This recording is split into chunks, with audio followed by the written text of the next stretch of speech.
Hey everybody, welcome back to Planet Therapy. Remember, this is a space where we talk essentials to do with well-being, belonging, and also self-love. So let's get right into it.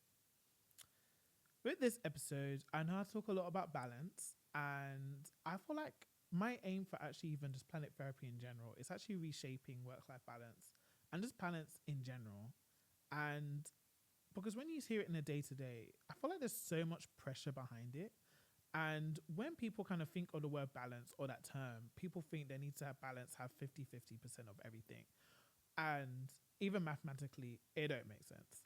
So, or like when it comes to working, you feel like you have to balance out your priorities, balance out your projects to make sure that you prioritize each of them at a point where you can do them within a certain amount of time. But you kind of ignore the rest or like the rest element to it, or the element where it's like there's going to be different seasons of where you're going to be able to put in 100% of like your time and effort and energy into something, and times where you mentally don't have the capacity for it.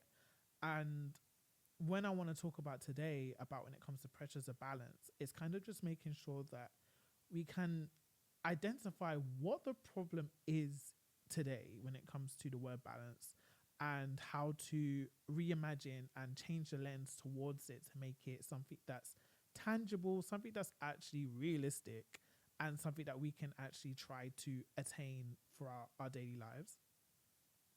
So, when we want to identify where the pressures of balance come from, is I've been reading this book and it's been called Make It Happen. And it's really interesting. Actually, I have it today. Um, it's called Make It Happen. I'm literally on the first couple of chapters, so judge me. And it's by Jordana Levin. Levin? I hope I don't butcher this woman's name. But it's been really interesting so far. Like, it's really helping me understand that affirmations and stuff like that, they are great terms. It's like when you think positively, you can make it happen. And in theory, it's also like it's part of the equation, where it's like it is important to kind of like what's it called? It is important to think positively or think in a way where it's like you can attain anything you want to, because initially we can, but it's like you also need to back it up with certain actions. So, for example, this year has been a lot when it comes to, again, building Planet, building the therapy, making sure I have the right topics to talk about, or getting the right guests, or even just doing the filming and the editing of everything. It's a lot. And the marketing with Planet Essentials, getting the designs right. And again, with the promo, with the Planet Care, going back and forth with developers to make sure that everything I want, it resonates with the vision that I have. And doing all of that whilst also trying to um, work and understand a whole new field, and also study, because I'm also learning data engineering. It's a lot. And that's just work related. That's outside of my personal life, of just navigating friendships, or just navigating family dynamics, or also just dating. It's a lot. And I feel like scream, tell me balance. And it's just like I'm gonna look at you sideways, but like, what do you mean? So within that, I've just learned that, okay, with the world spinning or demanding my attention, I need to learn to find a balance within myself to make sure that I'm okay. And I think within that, I've kind of accepted that this is a season for me to make sure that I get my ducks in a row in a way where I've been learning so much about myself. It's been scary. And but it's so important, because I feel like having conversations with people, it's so like people don't like to look at the reflection in the mirror of themselves, and that's why they find ways to avoid it, whether that would be from going out all the time, or impulsive shopping, or just being with friends where it's like you all have a similar mindset of where it's just like surface level, and it's just avoiding any sorts of responsibility and accountability. And I feel like this generation thrives of it, which is quite scary. And I could see some of that in myself. There's certain things I'd run away from because I didn't like what I looked at in front of me. And although it's important to want to grow and want to develop, because yes, you might not like it, but you want to change it, it's like you have to get to a point where you're comfortable with looking at yourself in a mirror. And through that, that's through growth. That's through accepting that this is a season where you're going to be tested on certain things. That's going to have to push you to form a balance of being okay where you are at and also making sure you're growing at the same time. So it's not like you hate yourself. It's like, I want to build on who I am as a person and change that positively. I hope you're following me. So when it comes to then the pressures of balance, it's like things can get a lot and it feels like a tornado. But what I try and do is make sure that, again, I always go back to journaling. I think it's so important where it's just like you can sit down with yourself and be like, there's a lot going on. And learning how to map that out in a way where you can actually visually look at it. And when you're able to do this, you can see, oh, okay, there is 101 things going on, and I want to make sure that I'm taking care of myself and I'm paying attention to this. But understanding balance is also knowing that there's going to be days, there's going to be weeks, there's going to be months, there's going to be years where your focus has to shift, and you just got to learn to adapt with it. So what I mean by that is just like, for me, like I said, this is a season of learning, developing, and getting my ducks in a row. So I haven't really had time to, let's say, focus on, let's say, romantic connections, or even, let's say, even certain friendships, because I feel like at this stage, I need to make sure that, okay, financially, I'm okay. I'm also getting Planet in a way where it's like it's making sense, it's developing as much as I can afford it to, or mentally have a capacity for it. I was also understanding that my work life is also okay.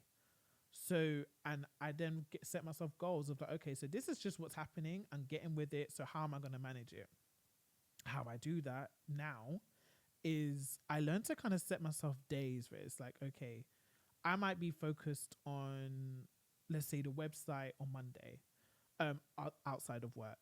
And then on Tuesday, I might do poetry to kind of help me have an outlet, something to just take out the stress or what I'm thinking of, or just the day to day. Wednesday, I might then do another hard day of, let's say, working out, and then also trying to, I don't know, do something else. So it's just like breaking out my goals for the week to make sure that, okay, I'm at least touching on different areas of my life. So it's like, okay, maybe every 2 weeks I then try to see friends. So it's make sure that I have an outlet that is social, or I go see family or something like that, just to make sure that, okay, cool. I think our lives is so complicated, and there's so much different areas of ourselves that we need to learn to kind of appreciate. And one thing that I feel like people also don't appreciate is having a hobby. And it sounds surface level, or like people haven't got time for hobbies because they got the day to day, or can't afford a hobby because it feels like it's just expensive to maybe do certain things. But that's where the bit of unbalance is coming from, because I feel like anyway, it's just so important to find something that you genuinely enjoy, that provides less stress. And when you're able to kind of like do something like that, for example, with me in poetry, or even I started to play games a lot recently, by the way, my PS5 active. But when you're able to do something that literally takes away work and you can just focus on it, you're actually starting to rest. Like, you're resting your mind. You're actually setting yourself up to be like, okay, cool, I can chill. I can take this time out to then actually take a step back and reflect on certain things. When you finish your hobby, and you actually have a bit more brain capacity to do something a lot better. And I think in one of my previous episodes, I talked about Pomodoro. I can't. that technique where you take breaks every 20 to 25 minutes whilst you're working like an hour in a couple of hours, because again it's just so important to make sure that rest is part of your balance, and it's something that's always forgotten about. And with hobbies you're able to do something that's not taking in content or taking in mental work. And I don't mean when it even comes to scrolling on TikTok or gym, because you're still taking in something that's not really rest. It's like you're not putting in something that's creative or something that you're learning that's outside of, let's say, work. And that could then benefit you as a person, because I feel like it then brings back in those endorphins that I feel like nowadays it's lost. It's like it's so hard to genuinely feel happy or enjoy something nowadays, because we're always consuming social media or just quick laughs, and nothing that actually requires effort or time, or something that can bring that sort of creativity spark within yourself that can then fuel your day to day. And I think that's something where balance is always lost. And it's like, that's why there's so much pressure, because it's like we just forget about the things that society is now deemed as not as important, because we have to always struggle. We always have to work so much harder than what's needed to be just to be okay. And we just neglect our own selves. So it kind of then comes back to the point of self-love and learning that we can love ourselves in a way where we're loving different aspects of what we do and what we like, and learn about ourselves. Because I don't know, I feel like if I didn't have this season of stress, or even just like way back at the start of the year of like let's say friendship breakups, or even just losing my job and stuff like that, I wouldn't have been the person I am now. And I love it because it's forced me into situations where I go to creative classes. Creative classes? I go to meet different people at different live events by myself. I got into my poetry, again, building planet. I would have been able to get to this point if so many things didn't happen. I didn't just move with what was just happening in my life, if that makes sense. And also learning a lot about myself has allowed me to just feel a bit more comfortable in knowing that, okay, when I'm stressed, I'll write. When I'm stressed, I'll do poetry. And it's just finding out what my triggers are and what can bring me back to myself and feel at peace. Again, I think this is also why this is part of the theme of even why I'm building Planet, because when it comes to building a sense of community and also making sure that, okay, I might thrive in solitude when it comes to building ideas and stuff like that. But when you put yourself in positions where it's like people may have similar struggles or similar interests, it just can then just build up so much different ideas or thought processes, or just even just feeling understood. And that's such a powerful feeling that then demonstrates or sparks creativity, or demonstrates like new ideas of how to handle certain situations, or how to birth new creations of, let's say, even ideas or project solutions and stuff like that, purely because you put yourself in a position where it's like, okay, this can help me take a step back from what the fires of the world, and find that sense of community and belonging, and then just go back to where what work you're doing or anything like that, or where you were left in your mental space, to then attack it better. And I just think there's so much power in just kind of providing that sort of space for other people, because I know these are things that I struggle with or struggled with in the past, and it's helped me push me somewhere where I can't even recognize myself for the positive, like in a positive note. So I guess that's just part of like, just again, trying to reimagine what balance would look like. And that's a question to you. What would a perfect life of balance look like to you? And it's again trying to make that happen. Whether that means, okay, you dedicate certain times within your day to day towards like your work, and also trying to find a hobby where it's like playing games, or where it's like going on walks or stuff like that, just to tip the scales where you just feel a bit more at peace. Yeah, balance. How I define balance is what helps me find peace.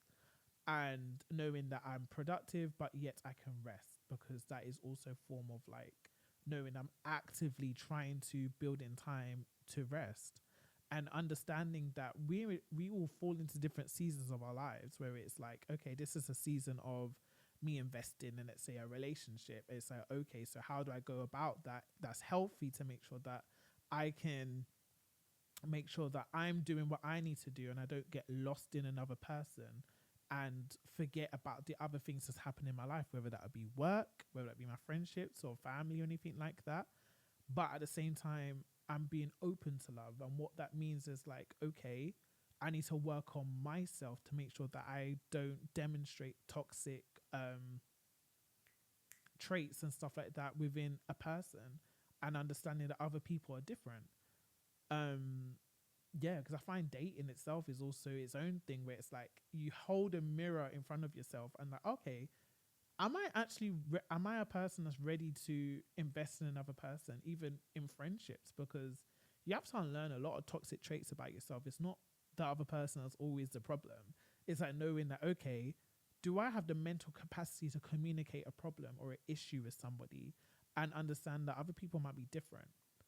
Or also, am I in a place to know when I can let go, where it's like, okay, I have that much self worth and self love for myself to see something's not working. This even goes for jobs. It's like knowing that, okay, I might have a need for love, I might have a need for this to work, I might have a need for money. But at the same time, if you have a manager that constantly puts you down and you know that this is not working, get on those job applications and be applying for jobs, or let that relationship die because you know it's not serving you, or that friendship must go if you know you're not constantly if you feel like you're constantly not in peace, or you feel like you're not yourself, or you feel like this is just not serving the person that you want to be, if that makes sense. So there's so many reasons as to why it's like that balance and understanding your season is so important, because then you stop forcing things to happen that you know that, or you can see is not working for you at this point, and it's just learning how to ride the wave and just becoming a lot more flexible with what's going on. And because you see there's less of a headache, because everyone sometimes thinks they must at this stage have this going on in themselves, that going on in that selves, whatever, because they sometimes see other people going through it at their, or at a similar, let's say, age or something like that.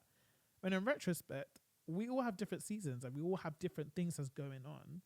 And it's just learning to ride the wave of a balance, understand that, okay, at this point in my life, this is what's happening, and I'm always open to other things, but you're just lining up your priorities and making sure you can pinpoint the different parts of yourself and making sure that at least each point gets touched. And I think that's just what's so important in finding a balance and just redesigning that. So, yeah, that brings us to a close of this episode. I hope you guys enjoyed. Again, find Planet Therapy on Spotify and YouTube, and take a look at My Planet Essentials for the Planet Essentials t-shirts and other things we got going on there. And keep an eye on the Planet Care app. Really excited for that. And yeah, so make sure you take care and stay blessed.